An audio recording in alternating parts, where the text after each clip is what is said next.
Good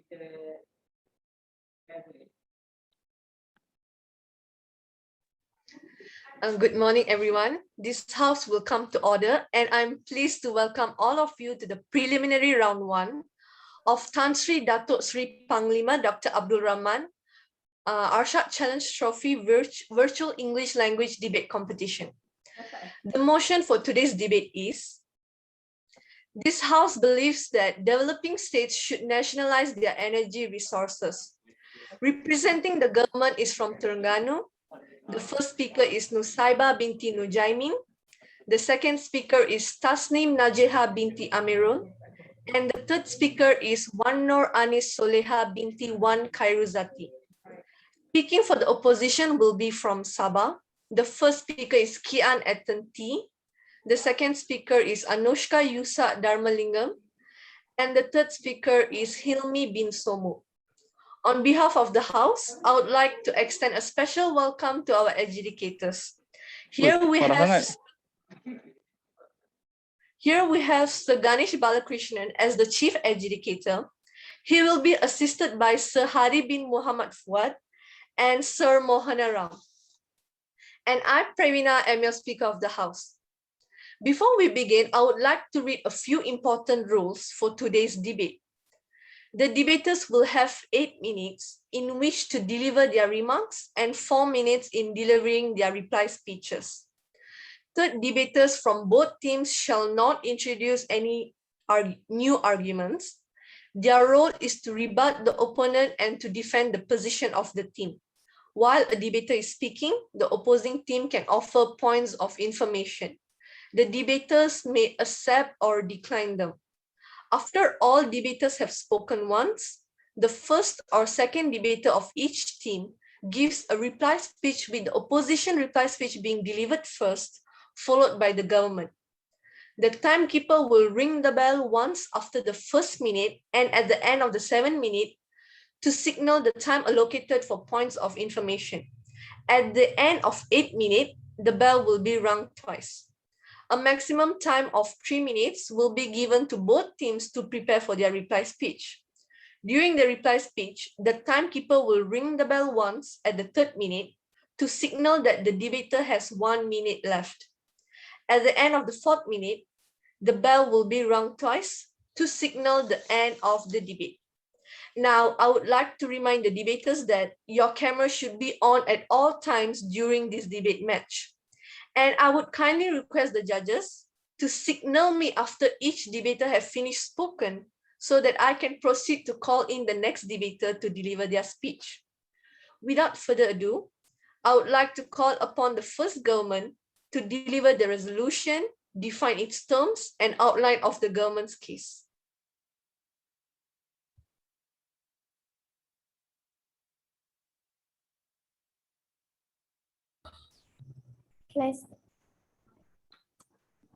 Assalamualaikum and a very good morning to all of you. Thank you to Madam Speaker, the esteemed timekeeper, the ever fair and square adjudicators, my worthy opponents and teachers.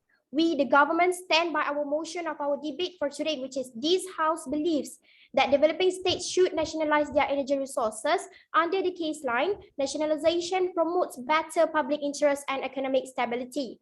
Ladies and gentlemen, we, the government side, strongly believe with our motion for today. Let us open your eyes and your mind and make you realize how important nationalization actually is. Without further ado, allow me to define our motion for today. According to Cambridge Dictionary, a developing state, also called as a less developed state or emerging market, has a lower gross domestic product (GDP) than developed states. With a less mature, sophisticated economy, an average income per resident is lower in developing state as it is a state with a less developed industrial base and a lower Human Development Index (HDI).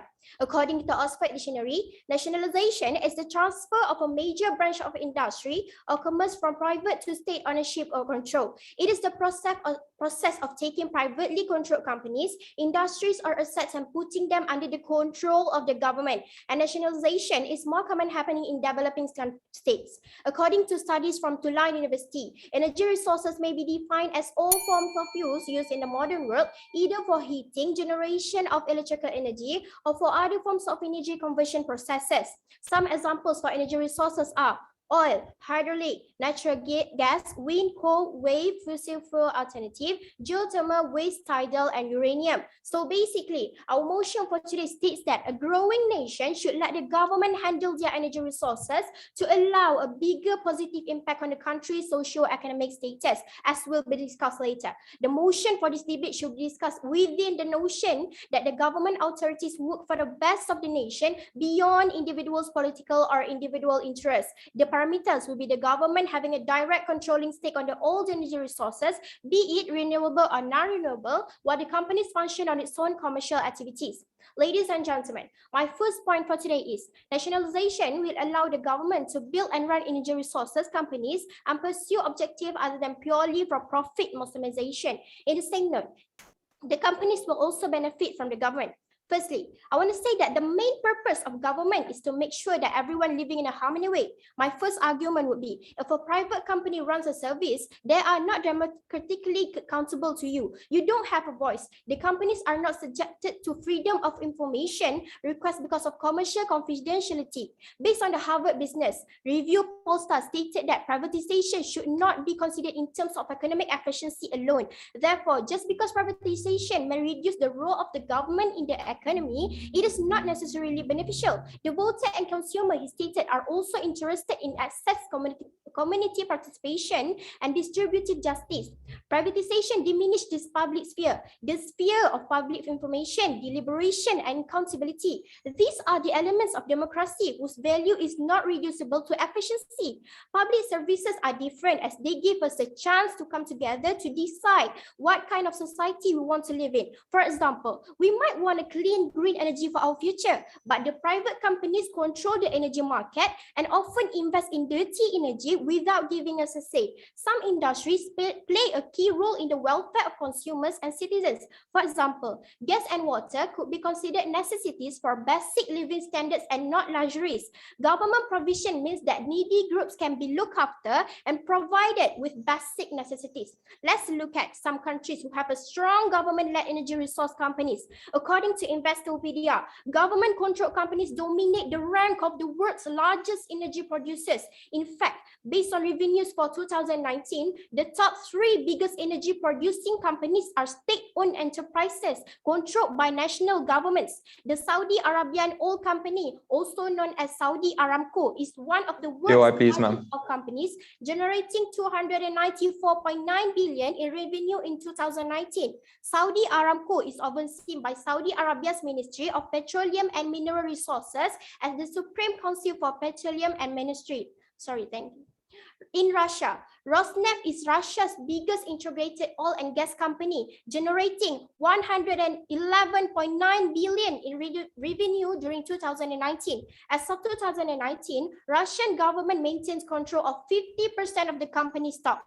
We also have such companies in Malaysia, be it in oil and gas, electricity, or water, all nationalized and controlled by government through government-linked companies such as Petronas for oil and gas. Petronas is a corporation wholly owned by the government of Malaysia and is directly answerable to the Prime Minister, and it is one of the biggest oil and gas company in the whole of Southeast Asia. Besides the many monetary profits that it has given to Malaysia, you may also realize that Petronas has never failed to give out scholarships to students every year. Do you know if Caltex or BHP give out any scholarship? I don't think so. Even if there is any contribution for our country, it can't beat what national company had done. TMB as well. Our main electricity company is wholly owned by the government. To be exact, 68.8% of the stocks are owned by the government. Therefore, government can have a strong say on the company's decision making. During this pandemic outbreak, for example, TMB has no problem to help support the fight against COVID-19 and relieve some of the impact. No, please. Thank you. TMB has made a contribution of over 10 million to the Ministry of Health. The first batch of essential supplies has reached Hospital Sungai Buloh as early of 21st of March 2020. Vice versa, companies can also benefit greatly from nationalization. In this pandemic era, many companies has gone down due to low demands for a long period of time. Energy resources company is no exception. Usage of oil and gas went down due to staying at home order. The profitability crisis spans the entire energy sector. Many refineries, energy transportation companies, pipeline interests, and so on will be affected. With nationalization, such companies can be built out by the government in order to stay relevant. Without government intervention, the whole energy sector may no longer be able to operate as viable businesses. This scenario had already occurred in the USA, where Joe Biden, as head of the federal government, playing a ringmaster role, negotiating purchasing agreements where the government buys gas and oil at above global price in order to preserve the industry. So we, the government team, strongly stand with our motion for today, which is this House belief that developing states should nationalize their energy resources. Under the case line, nationalization promotes better public interest and economic stability. I repeat, it really helps all people and have a mutualism benefit. Choose wisely, choose government. Thank you.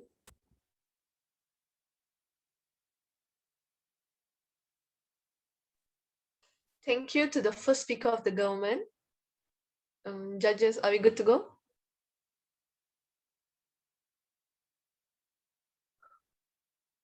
Okay, all right. Now I would like to call upon... Speaker, just a moment. Speaker, just a moment. Sorry.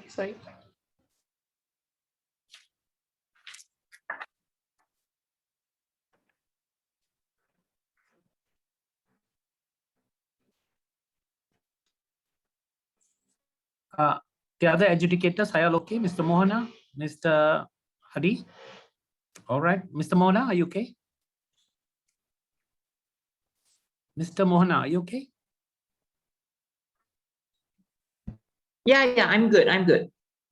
All right, thank you. All right, yes, speaker, you may continue. Okay, thank you. Now I would like to call upon the first opposition to deliver the resolution, define its terms, and outline of the opposition's case.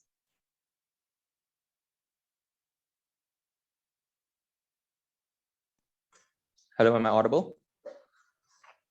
Cool. Yes, Panel. Okay, thanks. Panel, those who do not learn from history are doomed to repeat it. Before that, salutations have been to everybody. The motion of today's debate is this House believes that developing states should nationalize their energy resources. As the leader of opposition today, I'll be giving you a few things. First, I'll be giving you a complete case setup, followed by my rebuttals of the Prime Minister of today's debate. I'll also be giving you my arguments that would support my team's overall case. My first argument being the long-term effects nationalization has on developing states. My second point would be how it drives investors away. My second speaker would bring up how it's not beneficial for taxpayers, and my whip would deconstruct the anatomy of the other side. First, rebuttals. Their case line is they want to support today's motion. They expect developing states should nationalize their energy resources because it provides a better public interest. Panel, if you have a better public interest, if they have not proven to us how it provides better public interest. And let me move on to our first point, which is they are not doing it for profit. I have to ask you this. How are they going to not do it for profit? How are you not going to, if you're not going to do it for profit, how will you maintain the energy sector in the first place, right? You are a developing state. So let me move on to definitions, which is, I'd like to redefine two key phrases, which is developing states. A country or a state, we define it as a country or a state with its own government that is less financially and technologically advanced. We redefine nationalize as to convert private corporate entities into government-controlled entities, and we accept all the definitions of energy resources. That's fine. So moving on to my team's case, which is this House believes that developing states should not nationalize their energy resources because developing states will experience a negative return of investment. Hence, it should not be their main priority. My team and I will be giving you arguments on how it shouldn't be their main priority, and how it gives an overall negative investment for developing states. Next, we say that it shouldn't be their main priority because outside government also needs to prioritize the overall quality of energy sectors by simply accepting status quo. So panel, what's happening in status quo? Developing states have an unstable education system, have an unstable healthcare system, and also have an unstable national income. However, developing states have their energy resources run by private companies with the government setting rules and regulations, i.e. price caps, and the government is receiving profits through taxes. So instead of focusing on nationalization of energy resources, how the side government needs to understand has to prove to us in today's debate how the benefits of nationalizing developing states' energy resources outweigh the detriments. So this is the burden of proof side government has to prove to us in today's debate, as we have seen other countries, i.e. Japan, Singapore, South Korea, Italy, Belgium, and Switzerland, who have fully developed without the need of nationalizing the energy resources. So today's debate is not whether or not nationalization is good or bad. And this is what side government has failed to understand, because in the first speakers, in the Prime Minister's speech, she brought up all of these countries that are fully developed. So in today's debate, accepted. To become a developed country, there are certain criteria that you have to achieve, and not all the criteria requires economic development, like you have said. So thank you. Why would you want to prioritize something that you do not particularly, it's not your forte for say, right? So today's debate is not whether or not today's debate is whether developing states should nationalize the energy resources. Hence, we should be debating about the efforts developing states need to implement in order to develop their country. Side government's answer to this is that developing states should nationalize the energy resources, whereas on our side, we are just simply opposing that claim. So moving on to my first argument, which is the long-term effects nationalization has on developing states. Panel, what do I mean by this? Time and time again, history has proven to us that when a developing state tries to nationalize a sector that they do not particularly prioritize, it ends up being poorly managed. For example, Venezuela. During their developing stage, Venezuela nationalized private businesses and foreign-owned assets, such as oil projects, and one of these oil projects was PDVSA. Let me talk more about that. After nationalization, PDVSA, the management did not ensure the technical capacity to operate with the same efficiency, and this has caused the people of Venezuela to suffer a huge tax till they can't afford basic needs, and this is happening till this very day, panel. So imagine your children, your future generations born facing these repercussions, all because the government wanted to bite more than they can chew. And these are the stakeholders that side government either chooses to ignore or smear in order to desperately win today's debate. Accepted. Are you stating that government officials bite more than they can chew? Are you saying that it's better for private entities to govern over energy resources and may allow more for taxpayers when most of the shares are now owned by foreign entities, actually? Exactly. That's exactly what I'm saying. You are supporting today's motion. You are biting more than you can chew, because at the end of the day, you are a developing state. So moving on to my second point, which is nationalization will drive investors away. Panel, what do I mean by this? Companies need investors to, companies need investors to grow and to hire new workers, especially if you're a developing state. How will a government of a developing state ensure that they will have sufficient funds in order to both manage and invest in this energy sector? So based on several analytics, right, investors will not want to invest in risky countries because as investors, they'll be affected by the government's decision. And like they said, they want direct controlling of this sector, which directly engages with that, right? So panel, our country changes its government every 5 years. Hence, the point still remains that investors will be affected by political views. Hence, it's just more blatantly risky for investors, hence why they would opt out of investing in developing states that nationalize their energy resources. Rejected. This links to my previous point, where when there is poor management, there are more risks, and when there are more risks, investors aren't willing to trade that off. So panel, let me give you an analogy really to just paint the picture to support my point, which is, imagine that there are two houses, right? And the first house has its tenants change every 5 years, and these tenants are very controlling, and they like their house customized to their liking, whereas the second house has its tenants change every 20 years. Panel, stay with me. Now, if you're an investor, which house would you prefer? Would you prefer the constant thought the uncertainty that the first house gives you? Or would you prefer the stress-free passive income that the second house gives you? Panel, if you choose this second house, I'd like to congratulate you for passing Economics 101, but I'd also like to congratulate you for siding with side opposition today. Because as the first house represents a developing state with a nationalized energy sector, whereas the second house represents a developing state with a non-nationalized energy sector. Is this what the government actually wants? Is it worth to trade off billions in national income just to assert dominance in this sector? Panel, before I step down, let me reaffirm my beliefs. That is, I do not believe that developing states should nationalize the energy resources because developing states will experience a negative return of investment. Hence, it should not be their main priority. Thank you.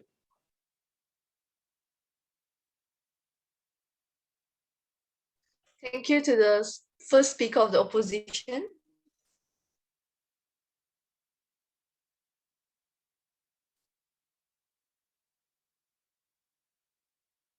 Mr. Hadi, are you okay?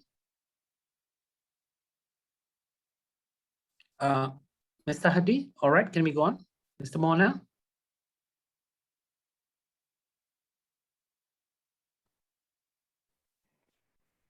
Yeah, I'm good. All right, okay, thank you. Yes, speaker. Now I would like to call upon the second government to deliver their speech. Assalamualaikum. Good morning, honorable adjudicators, members of the opposing team, chair lady, and audience. The motion for debate today is this House believes that developing states should nationalize their energy resources. We, the government, strongly believe that this statement is true. Under the case line, nationalization promotes better public interest and economic stability.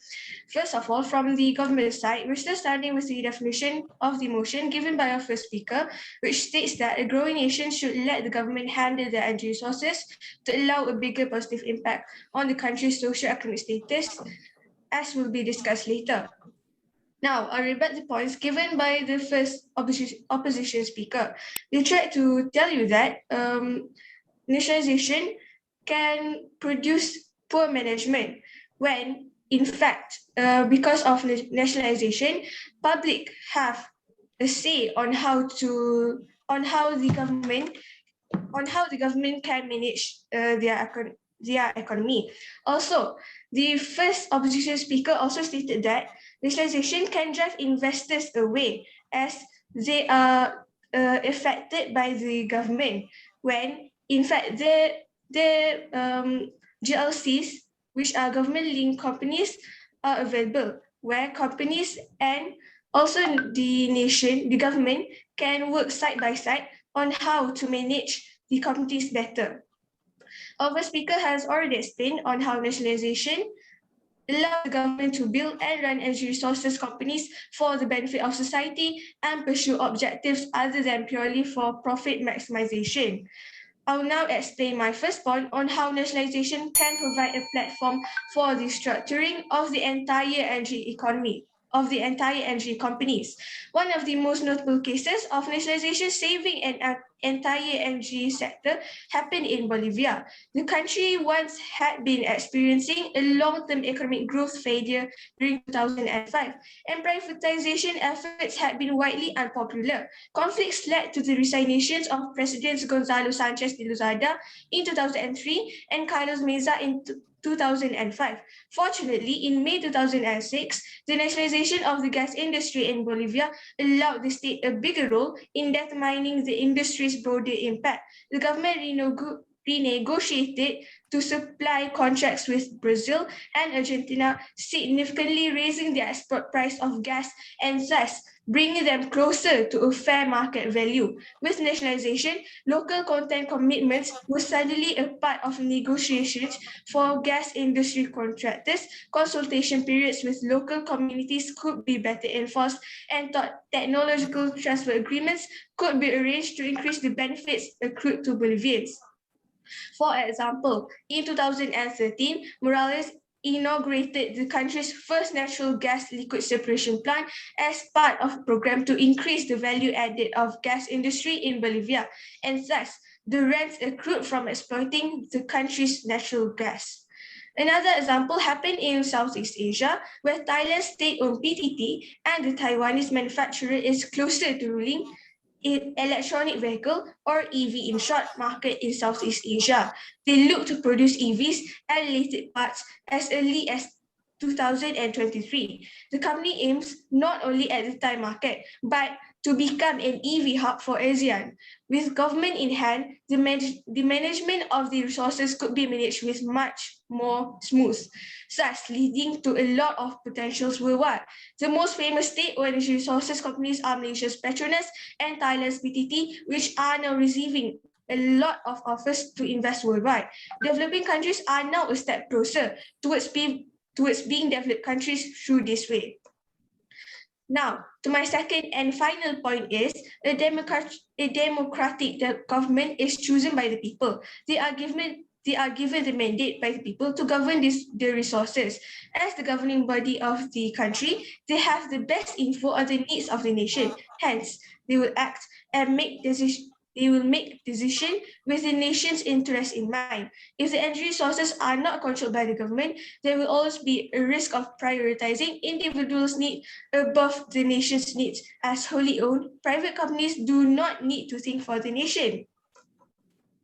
Based on the New Straits Times, on 27 February 2020, the 20 ringgit billion economic stimulus package, or ESP in short, was launched and underpinned by 3 strategies to address the impact of COVID-19, to stimulate people-centered growth, and to promote quality investment. No one is immune from the impact of this crisis. However, the government and TNB understand and emphasize with everybody affected as they are in terms of jobs, mobility, and financial implications. Hence, as part of the PRE package, TNB is supporting the government and Malaysians to keep the economy going and allay the economic pressure on the industrial sectors and most impacted in particular, and all customers in general by providing 6-month discount on the monthly bills.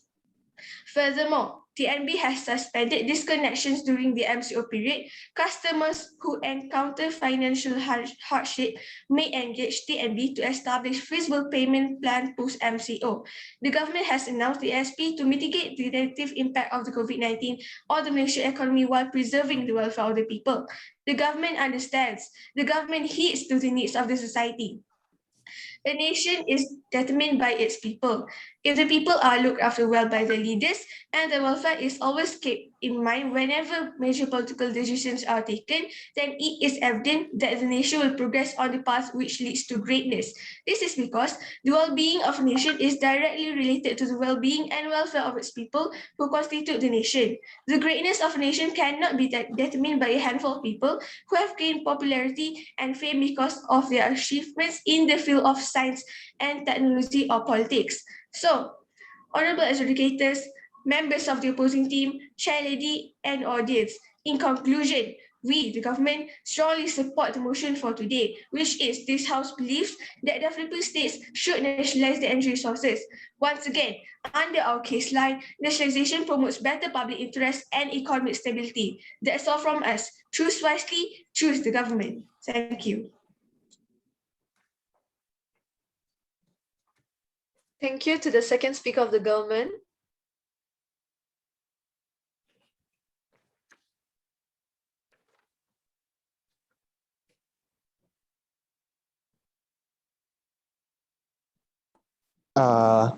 Sir, may I ask if I can leave and rejoin? The timer and the speaker's frame has been frozen for me the entire debate.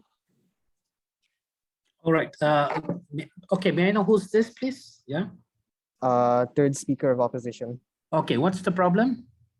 For me, everyone's video feed has been frozen for the entirety of the debate. May I please leave and rejoin to see if I can reset the Oh, problem? you wanna leave? You wanna leave and be added again, right?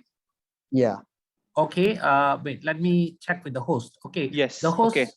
Yeah, Okay. that can be done. Huh? All right. Thank Okay. you. Yes. You, Please do you that. leave now, and you may leave now, and I will admit you. Thank you, sir. Okay.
Hello, sir.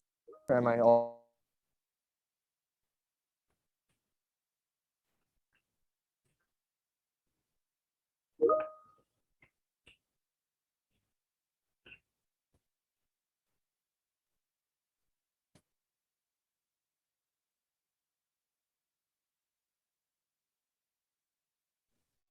Aman Kumar, I hope you can change your username to Sabah Opposition 3. Okay.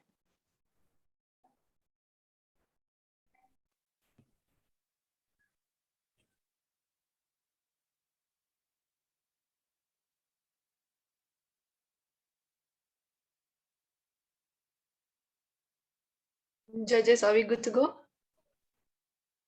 Yes, we are okay. Please go ahead. Okay, thank you. Now I would like to call upon the second opposition to deliver their speech. Thank you. Am I audible? Yes, you are. Yes. Can I start?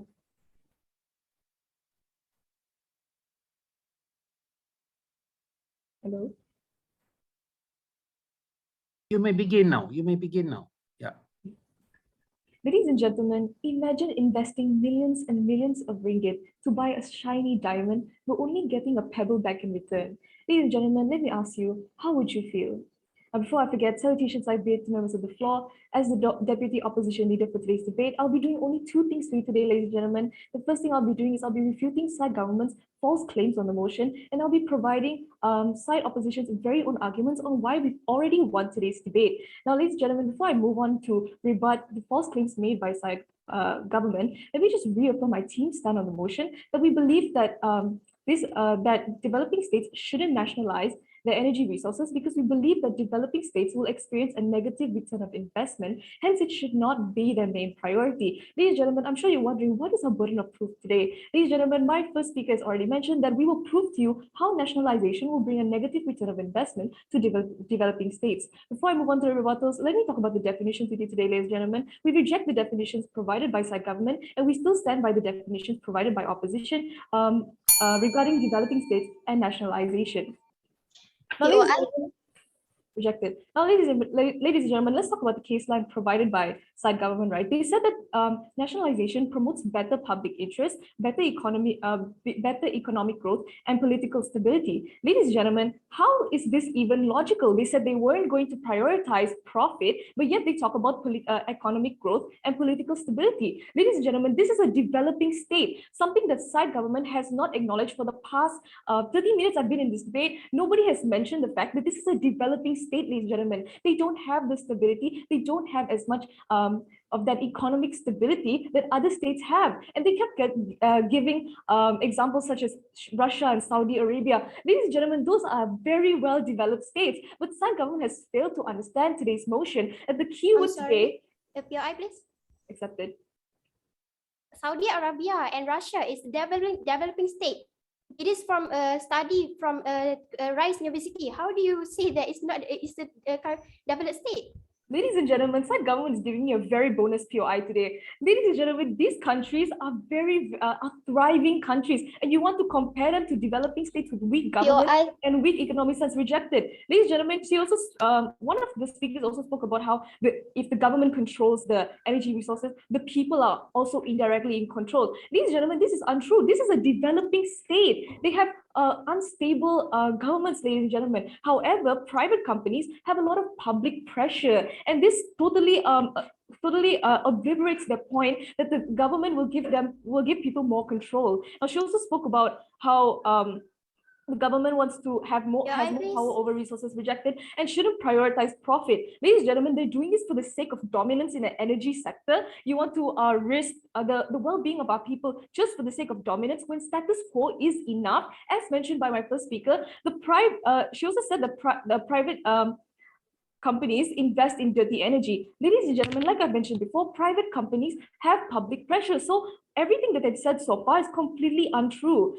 And the second speaker also mentioned about how it's a platform of better economic growth. Ladies and gentlemen, I don't Yo, think I have to elaborate on this, because ladies and gentlemen, how are we going to have economic growth if they're not even going to prioritize any profit? This is a developing state. Now, she said that democratic governments are chosen by the people so that they have the best interest of the people in mind. Ladies and gentlemen, best interest does not translate to a thriving economy. It doesn't translate to a developing state. I can have the best interest for my people, but without profit, the maintenance of services will not be upheld, and I cannot even, and the country won't be in a good state, ladies and gentlemen. Now, let me talk about my main point for today, ladies and gentlemen. My main point is that it is not beneficial to taxpayers, basically the people. When we talk about this issue, ladies and gentlemen, we must acknowledge four things, right? The first thing we must acknowledge is, in order to nationalize this industry, the government will have to compensate private companies, right? The second thing is the amount of money needed to maintain the entire energy sector is huge, ladies and gentlemen, huge amounts of money, millions and millions of ringgit.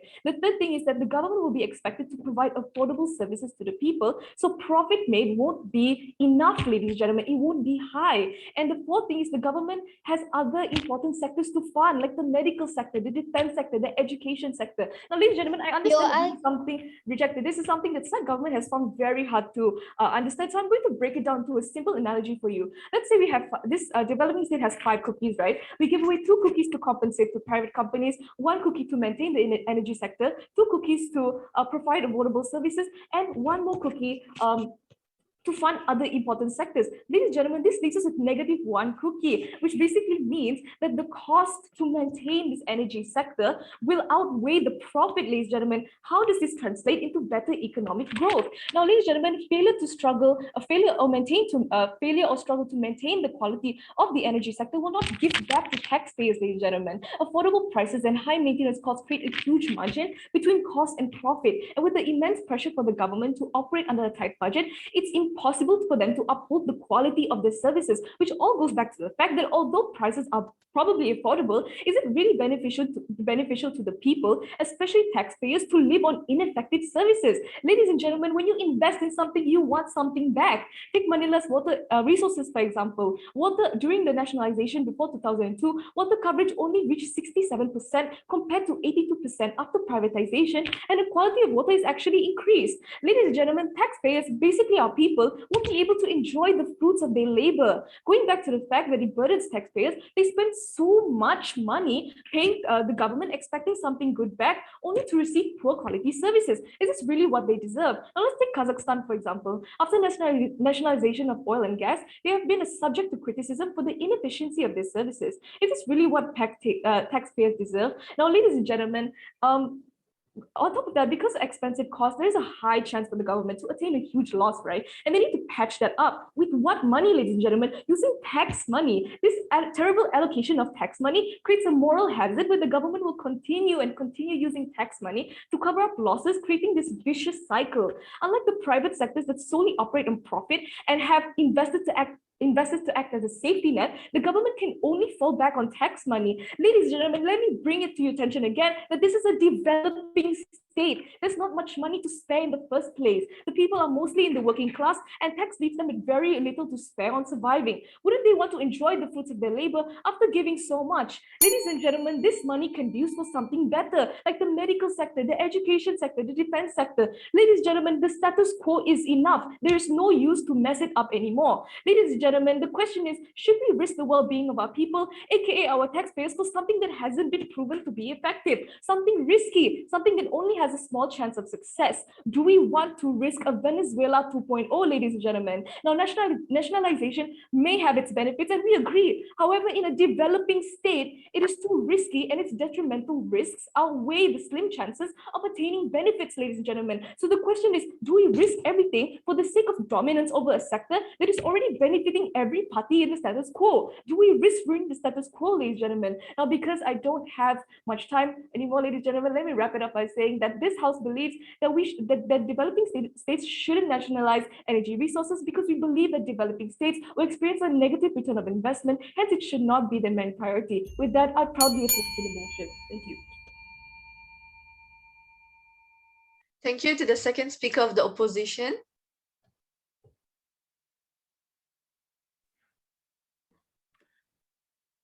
Adjudicators, okay.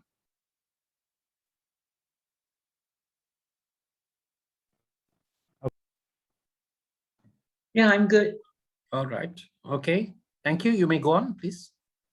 All right. Now I would like to call upon the third government to deliver their speech. Am I audible? Can you hear me? A minute. Yes, we can hear you. Can you Yes. wait a minute? Okay. Can you wait? Can you wait a minute? For about 30 seconds. Yeah. Sure. Yeah. Sure. I have patience. Don't Okay. worry.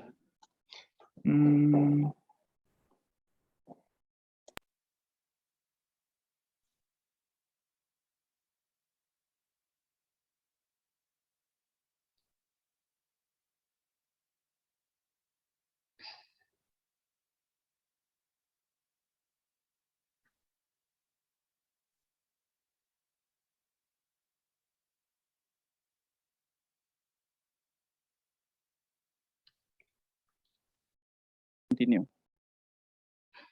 Assalamualaikum warahmatullahi wabarakatuh, and a very good morning to the honorable educators, esteemed timekeeper, members of both government and opposition, as well as my cherishable audience. Today, we, the government, strongly coincide with the motion that we believe that developing states should nationalize their energy resources under the case line that it promotes under the case line that it promotes better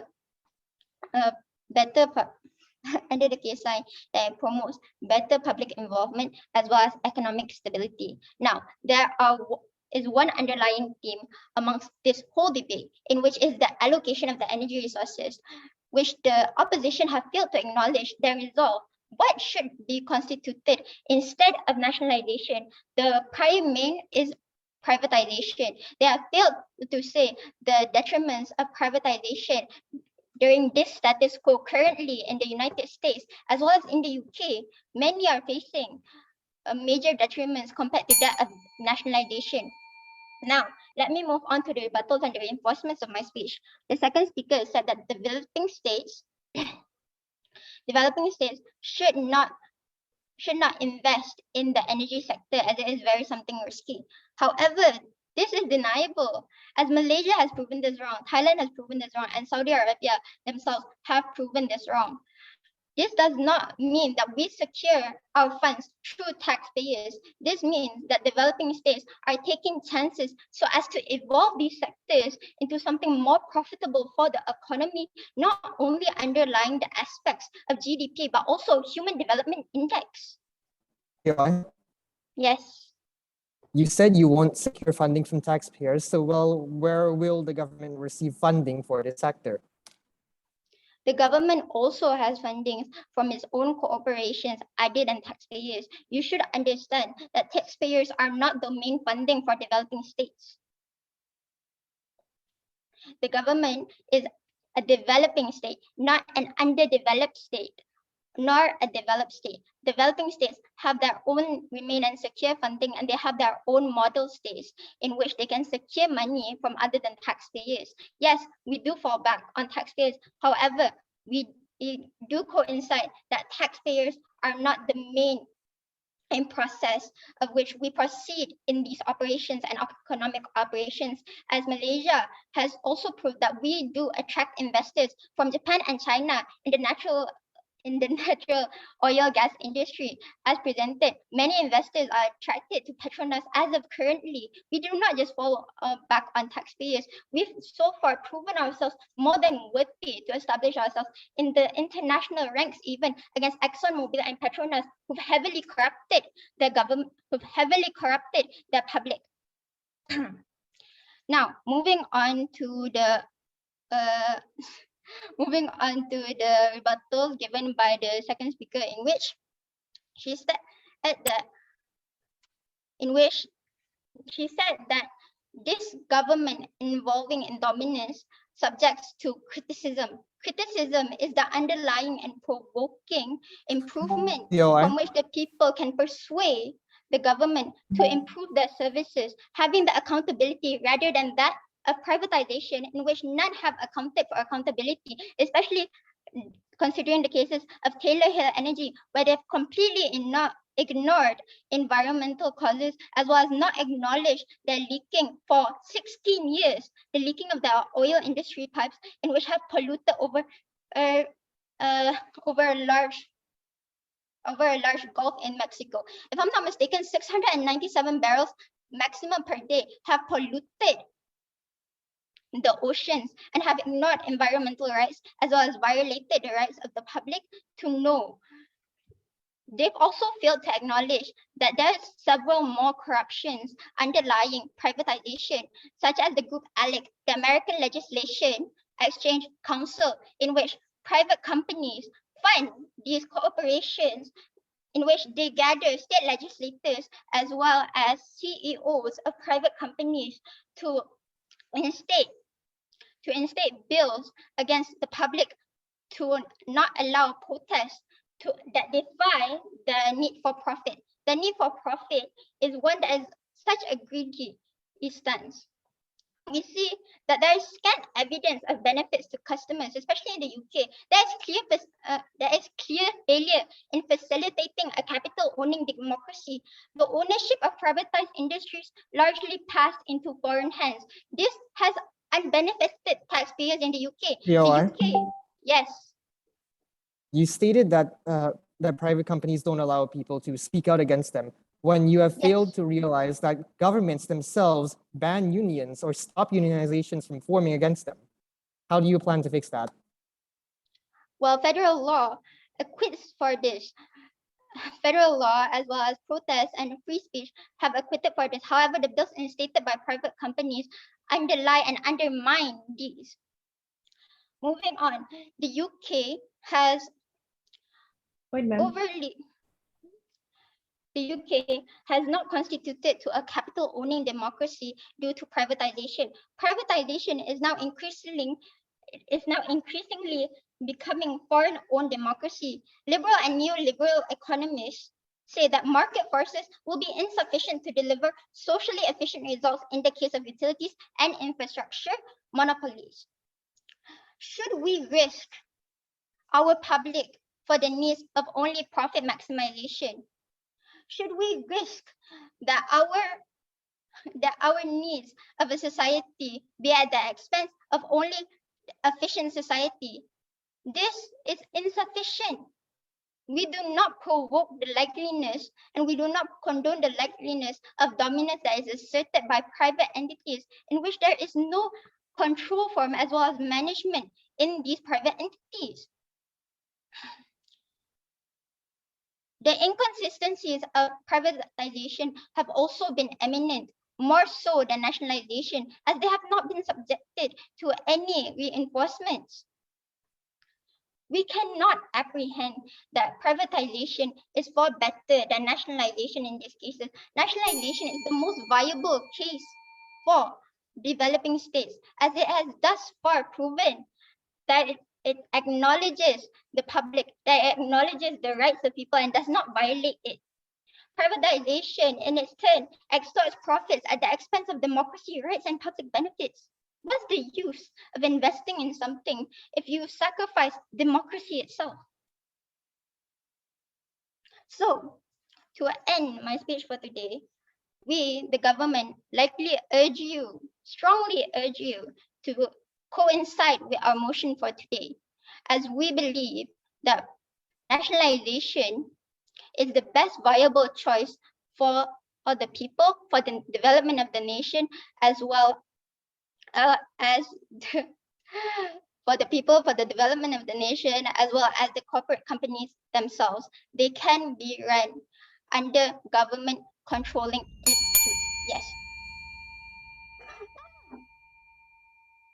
Okay. Thank you to the third speaker of the government.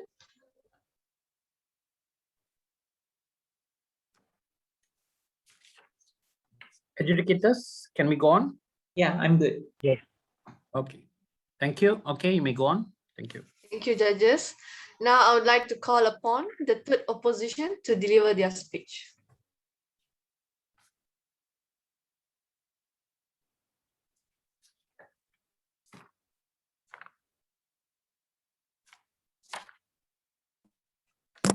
Hello, am I audible? Yes, you are.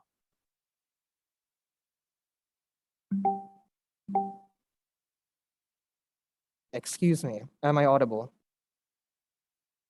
Yes, you are. Thank you, sir. Now, greetings to the members of the floor. Ladies and gentlemen, we, the opposition team, came into this debate with several questions in mind. Primarily, why should developing states nationalize their energy sector?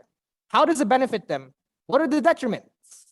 We, as the opposition team, feel that the government has failed to adequately address these questions, as well as failed to adequately address the issues that come with nationalization.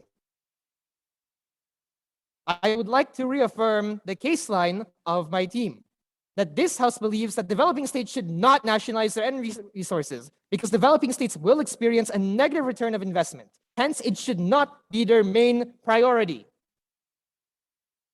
Moving on to my rebuttals, I would like to rebut the point of the first speaker, which is that government has more power over the resources and should not prioritize profit. Ladies and gentlemen, this is a preposterous thing to romanticize. How are you going to run an industry when you don't have any profit to run it on? They say that they won't tax the people, that they won't maintain their funding from the people, as the second speaker of the government has said, I believe. But ladies and gentlemen, where will they get it? The second speaker said that they will source it from other areas. Does that mean that they are blatantly admitting to misallocation of funding from other sectors? Accepted. That's the use of nationalization because the company is partly owned by the government. So the government will protect the company and prevent it from dissolving. Likewise, whatever the company's profit will be shared by the whole nation through the government. So does that mean you're siding with the opposition and that you agree that corporations that are private do provide better funding and economic interest for the government? When you run a sector on such tight profit margins, how are you going to maintain it, let alone develop it? The quality of the product that you are giving these people is going to deteriorate over time very, very quickly. And you're not going to tax them? Rejected. You're not going to tax them. Where will you get the money? From other sectors that require money more, which directly leads back to our case line that this should not be a main priority, that other sectors need the money more. As my second speaker has elaborated on, I believe so, these countries already do not have a lot of resources or money to pass around. So why should we be squandering it on sectors that will be badly managed? As the first speaker of opposition has stated, these sectors will oftentimes be left into a derelict state because of the bad management, such as Venezuela. They have pointed out that Venezuela can be a one-off, but ladies and gentlemen, we can't deny that we are talking about developing states, which I would like to remind the members of the floor, the government fails to acknowledge that we are talking about developing states. Developing states suffer from many struggles, one of them mainly being political instability. When there's political instability, how is the management going to be efficient? Accepted? Then how has Iran abstained their position as one of the largest oil distributors in the world, even though they have many political disputes? Even though they have many political disputes, have you Even seen the though state they of their have many country? political disputes, they are still almost surpassing the US in becoming one of the most largest oil I understood contributors. what you mean, but have you seen the state of their country? They need to shove these funds into more crucial areas. They need better education. They need better healthcare. There's people dying out there while these government officials line up their pockets. Mind you, the first speaker said something about Aramco being a very successful nationalized company. But do you forget that Aramco started as an incredibly successful private company and that the state of Saudi Arabia simply inherited its riches and carried on its legacy? They inherited an already very stable system. Meanwhile, we're talking about developing nations who are trying to inherit sectors that are already either derelict or underdeveloped. Their second point is that they say that it can become a platform for reform of the entire energy sector. Ladies and gentlemen, they have failed to elaborate on how it can become a platform of change. They have simply given example after example without actually talking about the meat. They've only pointed us towards the bone of our meal here, which is not something that is very savory, is it, ladies and gentlemen? And thirdly, their third point is that democratic governments are chosen by the people. Now, the government says that they support democracy, that they do not want monopolies to form. But ladies and gentlemen, they fail to acknowledge that by nationalizing the sector, they are effectively creating a monopoly around it. When you nationalize the energy sector, it means that no one else can touch it because you are the government. Who dares question the government? You're going to be called unpatriotic. Government officials can throw you into jail as they please. They don't have a say in the government because the government can sweep everything under the rug as they please, as they fail to acknowledge certain governments have policies, including ours, like the Official Secrets Act, which has been abused in the past. You can call me unpatriotic, but it's a fact that it has been. POI, Yes? please give an example of the abuse of the act that you have mentioned. Race riot, 1969. They swept so many things under the carpet simply to maintain their reputation. Was that under the nationalization of energy resources? It's an example of how they can use it to maintain their status image. Please allow me to continue to my rebuttals. Thank you. If you support democracy so much, allow people to work in private companies. When you work in private companies, you allow unions to form, unions that can go against these private companies. It's the government's job as someone who regulates the laws of the country to regulate whether or not unions can form and whether or not companies stop them from forming. So why is the government deliberately trying to create a system where unions for workers' rights and things of the such cannot form because it will go directly against the government? Ladies and gentlemen, this is very undemocratic of them. They wish to stomp the spirit of free competition and the spirit of free election, as well as rivalry, competition, and free speech. How does this promote better public trust? How does it promote economic stability? They have failed to explain that as well. And I feel that there are many questions left unanswered by the government. They have failed to answer what are the ramifications of this law. They have failed to say why developing states will benefit. And they have oftentimes neglected that these are developing states.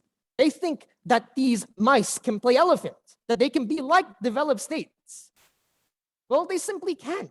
If you're Britain, sure, you can nationalize your transportation sector in a time of crisis. But if you're a developing state, you don't have the resources to. So before that, I would like to reaffirm the case line of my team. That is, we believe that developing states should not nationalize their energy resources because they will experience a negative return of investment, hence it should not be their main priority. I hope that the government can offer better answers. And with that, I beg to oppose.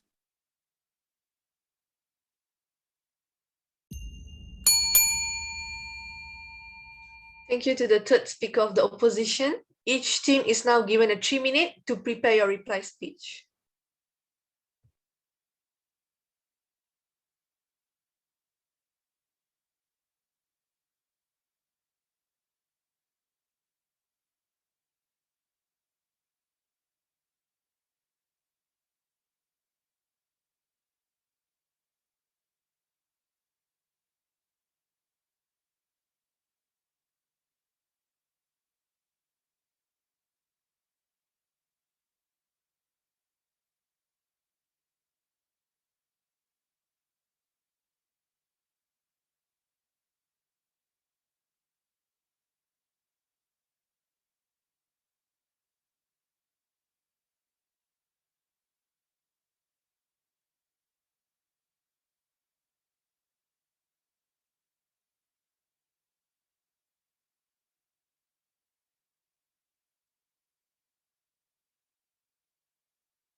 I now call upon the opposition speaker to present the opposition's reply speech.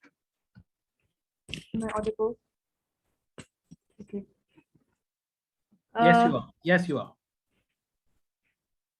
Ladies and gentlemen, welcome to the reply speech arena, where I'll be summarizing today's debate and kind of condensing it down to only two things for you today. Why side government has already lost today's debate, and why side opposition has completely won this debate and proven to you why developing states shouldn't nationalize our energy resources. Now, ladies and gentlemen, let me just remind you of our case line today. Our case line today is, ladies and gentlemen, we believe that developing states will experience a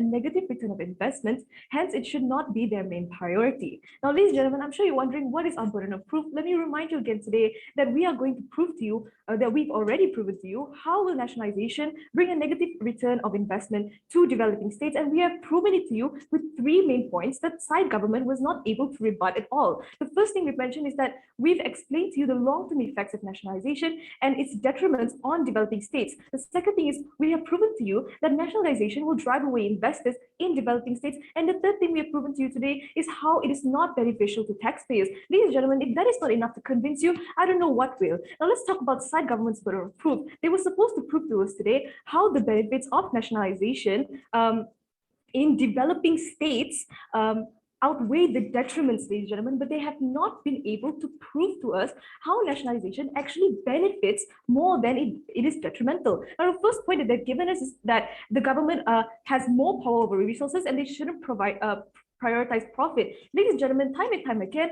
I've mentioned that status quo is enough. Ladies and gentlemen, this is totally rebuttable on my first speaker's point, which is that which he already has proven the long-term effects of developing nationalization in developing states. Ladies and gentlemen, they want all this power. They don't want to prioritize profit. But my first speaker has already mentioned the detriments that it will have on developing states. Shouldn't that be enough to convince side government that they should not nationalize energy resources in developing states? Now, the second thing they talked about was it's a platform for better economic growth. Ladies and gentlemen, this is totally rebuttable on my third point as well. How are they supposed to maintain everything when they don't even prioritize profit? How are we supposed to thrive the economic sector with through the energy through nationalizing the energy resources if we're not even going to profit a lot, ladies and gentlemen? And then the third thing they brought up is that if it's a democratic it's chosen by the people, the government is chosen by the people, they'll have the best interest in mind.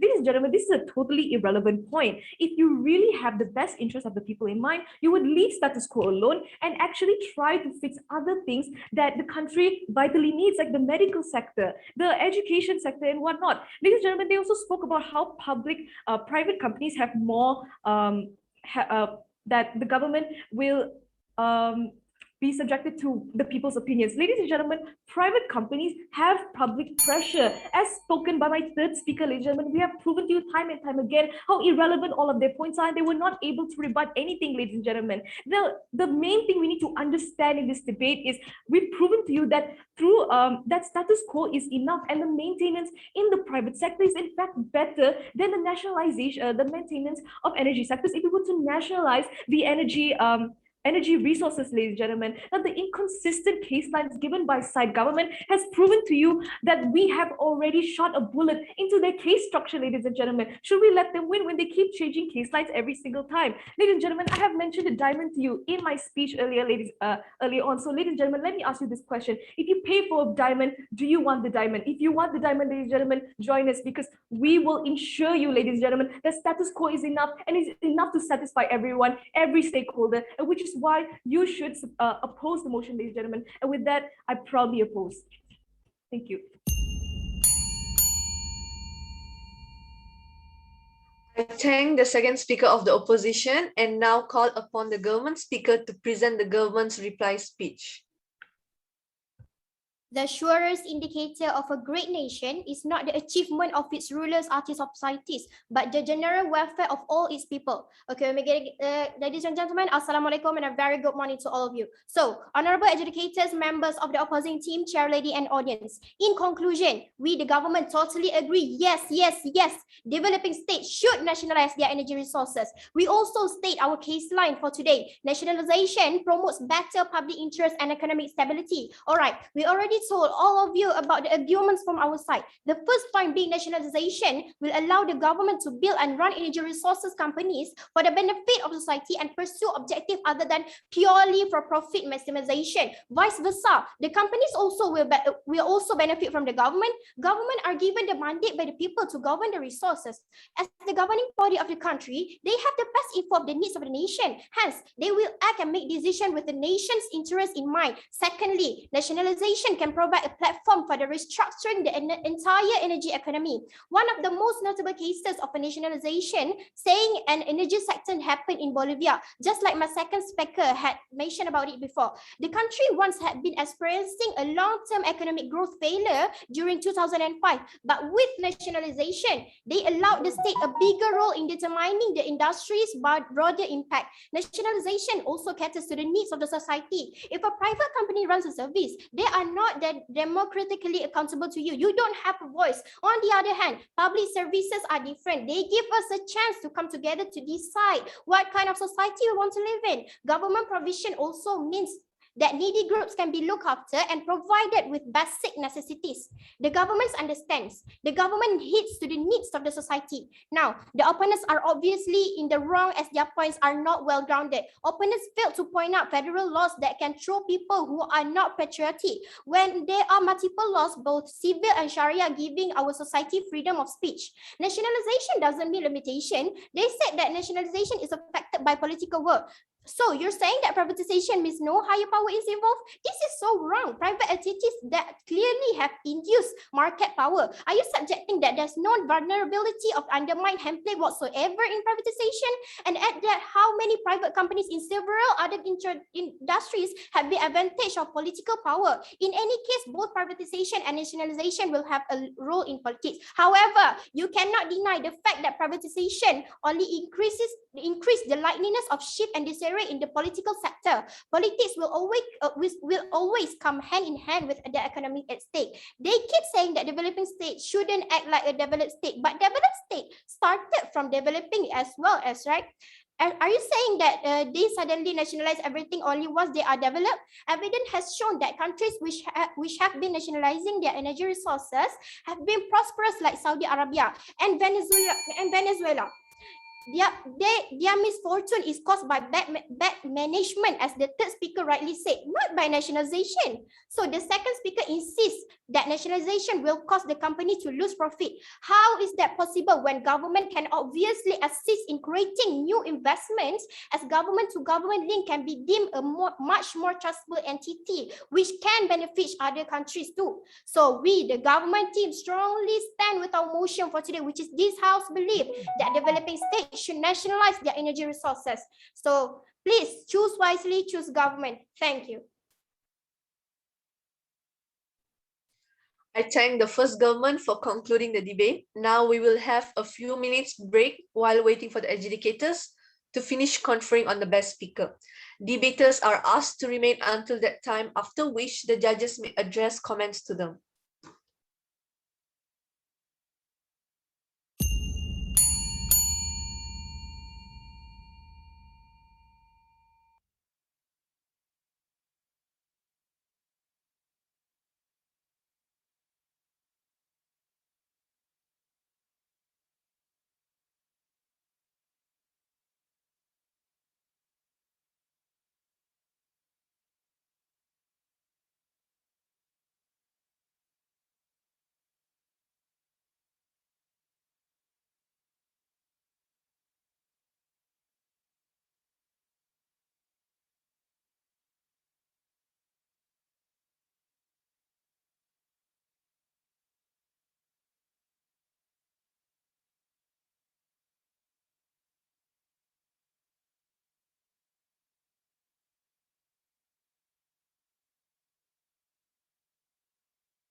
Hi, good job. Dear educators, you need to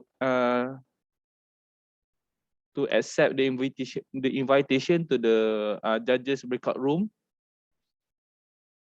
Okay. I'm not adjudicating. I'm not adjudicating. Oh, okay. Hello. Good job just now. Yeah, you guys too. I kind of least expected the hit from taxpayers, but at the same time, it's still like something of vulnerability. But I don't know lah, because privatization so far has proven that taxpayers are like more vulnerable in actually privatization because of foreign investments. You guys were very like this was a very nice debate. I was like very enthralled within the debate. I couldn't. Wow, thank you. Yeah, like this it was nerve wracking, but damn, it Give was us fun. your Yeah, you guys did very well. So I really like the first speaker. Yeah, You're she's very strong. your style is like very nice the way you speak. Oh, good job, all of you guys. Wait, I forgot to ask your names. Oh, my name is Anushka. My second speaker is Kian. And the third speaker is Hilmi. I'm Anis. You are in a form? We're all from 5. I see. We are on a form 4. Seriously? Huh, you are only from 4? Yes. Yeah. What? Wait, can I ask for all your names? I'm Nusaibah. Nusaibah. Nur The second Saiba. speaker is Tasnim, and the third speaker is Anis. Anis. Wow, you guys from 4, you guys can like go very far, man. Oh, only from 4 already in nationals. Good job. But you guys have much more experience compared to the rest of us. Like it shows that the portrayal in which how much you guys have committed to your work, it shows, really shows. Thank you. Actually, we have that experience as well, but yeah. But you guys were really good. I thought you guys were like experienced debaters too. So good job.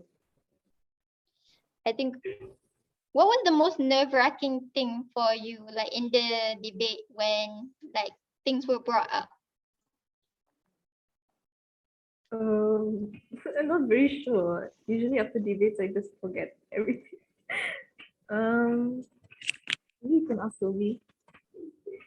Oh, I know. The most nerve-wracking part is when you're just trying to do stuff in Genshin, right? You're just playing Genshin, and then you realize, oh no, I should be preparing. I'm third speaker. Oh no. About the debate. What? But you elaborate so well, man. Like you guys have like nerves of steel compared to the rest of us. Well, you all were very good. Don't doubt yourself. Haha, don't worry, this is just a show. Don't worry, everyone's just putting up a front right now, and Have everyone you just been putting up in a front. national debate before? So this is the first time. Same dress. Same dress. Yeah, first time maybe. Hey, okay, important question now. Can I ask? Who here plays Genshin? Who plays Genshin? Who My plays brother, Genshin? not me. Sorry. Hey, call him here right now. I need to ask him. Ask him. Ito or Zhongli? Who's more hot? Okay, I don't know a lot about Genshin, but at the same time, I think Zhongli is hotter. But also, my friend kind of takes a liking to Childe. Is it Childe or Childe? I forgot. I just call him child. I don't know. Is he? Yo, Ito's so freaking tall, bro. Like I'm literally taller than Zhongli. Yeah. I can't wait for that character. I want to ask you guys questions like before debate, have you guys participated in like any competitions prior to debate? Like, I mean, you guys are all from 5. How do you guys even manage to even fit in your schedule for debate? Like, that must have been harsh on Oh, you. it's called My Studies Are Becoming Derelict. I'm basically just gonna fail SPM at this point. No lah, you guys have all intelligent minds. I think you all will succeed in SPM, honestly. Bro, don't take my advice. I'm just like, okay, I'm just gonna do this, and then when SPM comes, I'm going to panic and cry in the corner. It's mental breakdown time. You want example you get from Anush? Me. A lot of sacrifices had to be made for debate because for most of us debate happened during our trials, so we had to skip. Seriously? Yeah, I think all of us have trials. Wait, I still you're have to from different retake. schools? Yeah, we're all from different schools and different districts, in fact. Oh yeah, these three are in KK right now. Me and Reserve are in Sandakan. That's amazing. You guys like collaborated, like was it just like how did you guys like take any time to like fully like coordinate? We had districts first, and then we had state level to choose the speakers.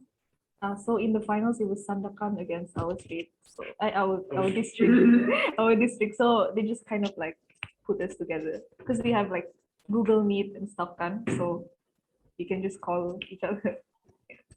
I see. Are you guys all from the same school? Yep. Wait, except for one person, the reserve. Oh, bro, that's so nice. We're from the same school. I guess so, but we didn't pack in a lot of like, because of our schedules and also because like our teachers, we didn't get much in debate. We had to actually just incorporate what I'm not going to like piss off my teachers, but at the same time, like I gotta say, like the state did neglect us in some ways. The state did do that. Oh, I see. Okay. But like y'all did a good job though. So regardless, it was good.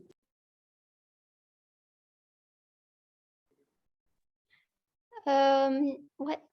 How do I acknowledge her? Do I acknowledge you as Madam Speaker? No, just call me by my name.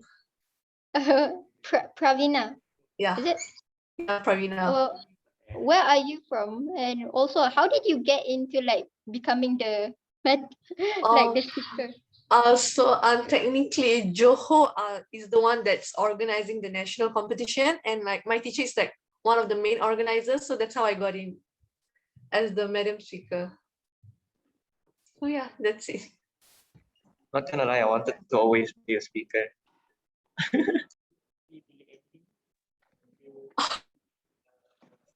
The job is so chill, like. Who's speaking? Summarism. My name is Christopher. Oh, sorry, I can't see you on screen.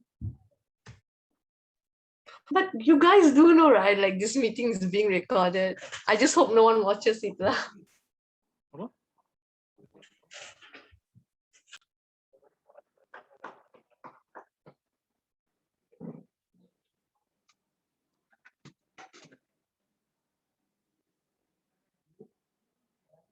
Okay.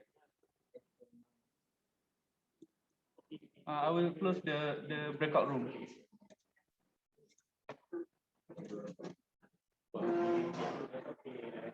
Best of luck to all of you, win or lose. This was like one of the most exciting things that I've done in my life. Good luck to you guys too.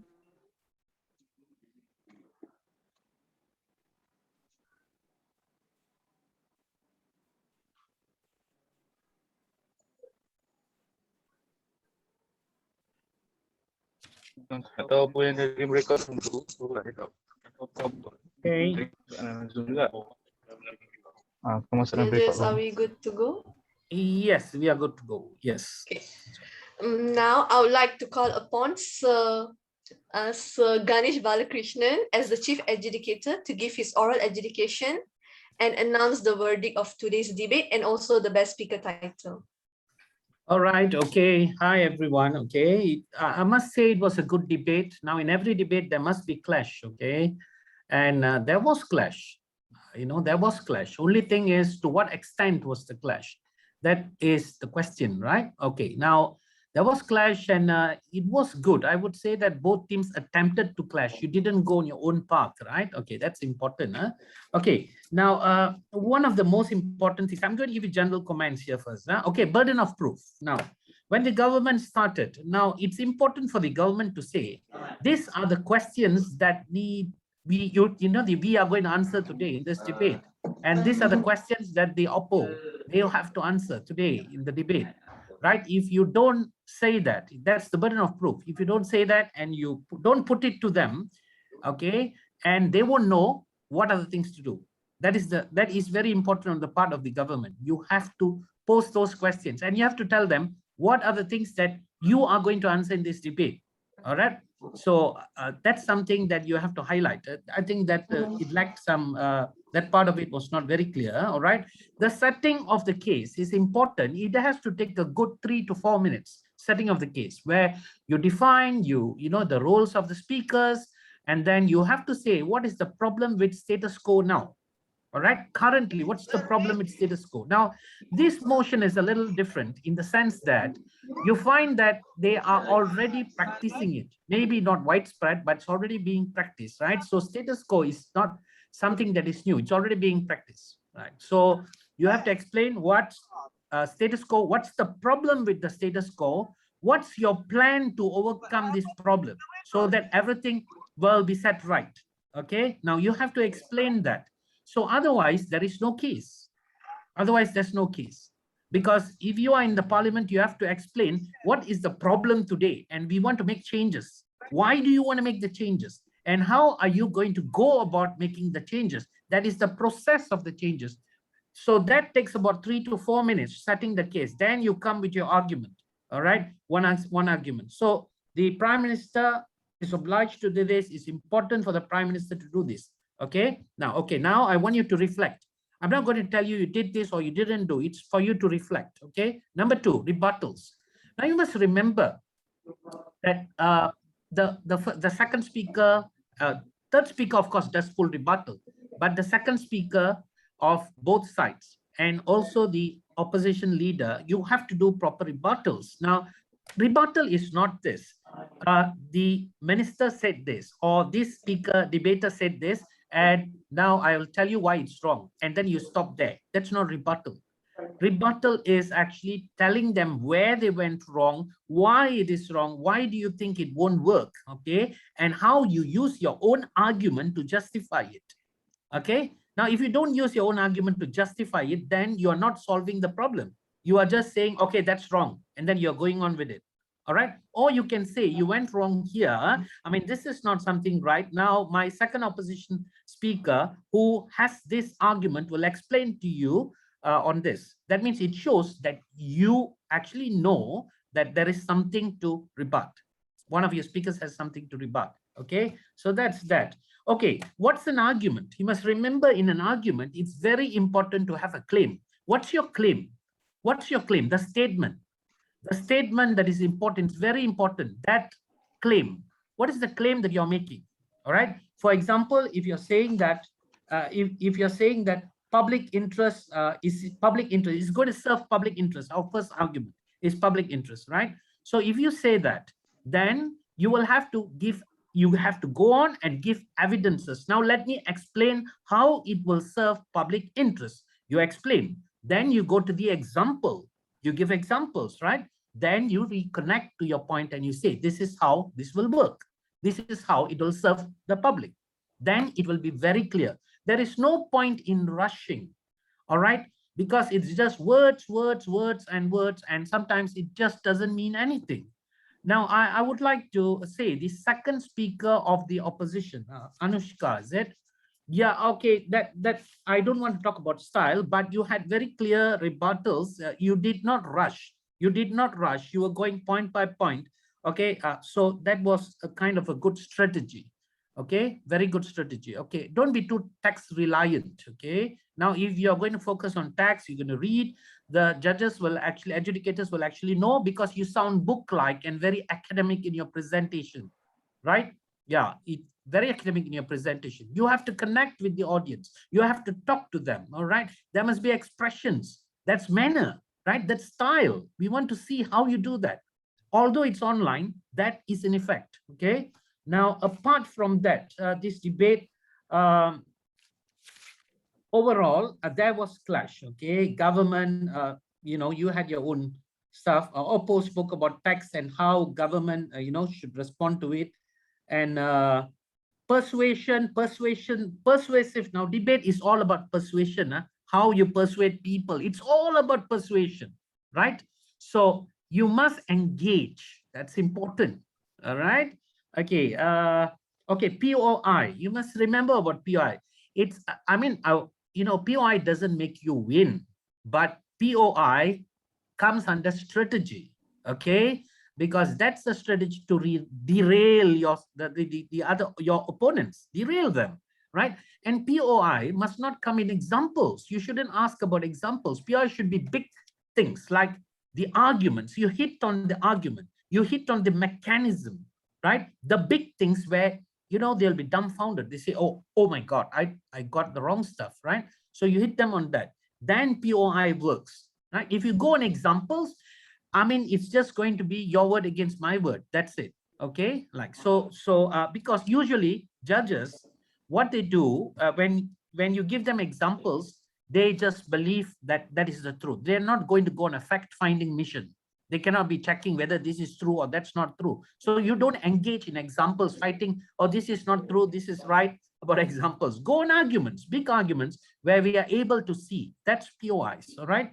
And remember, if you ask a POI once, right? Okay, POI please. Okay, you're allowed. That means you're buying the time of the other person, right? So the person answers. Don't respond again. You cannot do that because the permission is given only once for POI and you don't go into the debate again. Okay, that becomes like street fighting. No more like debates. You get it now. POI is only once. That permission given, granted, and you go on. Okay, that's it. Okay, now basically, was a good debate. Both of you had your stance clear, very clear. All right, and but often there has to be one winner, one loser, right?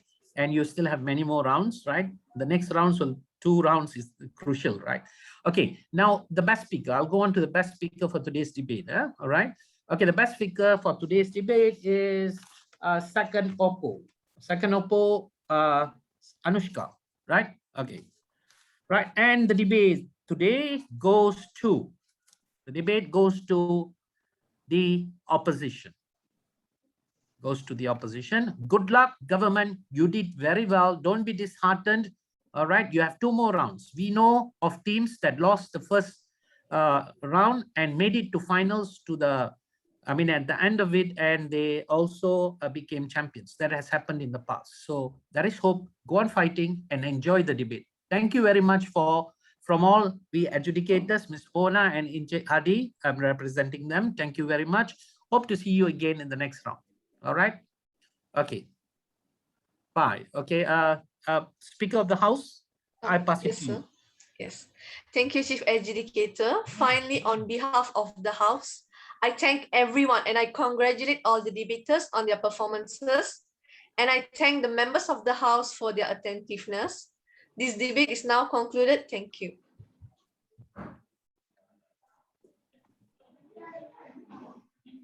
Thank you. Thank you. For the chance to debate Bye. against you guys. Thank you. Thank you, everyone. Congrats and bye.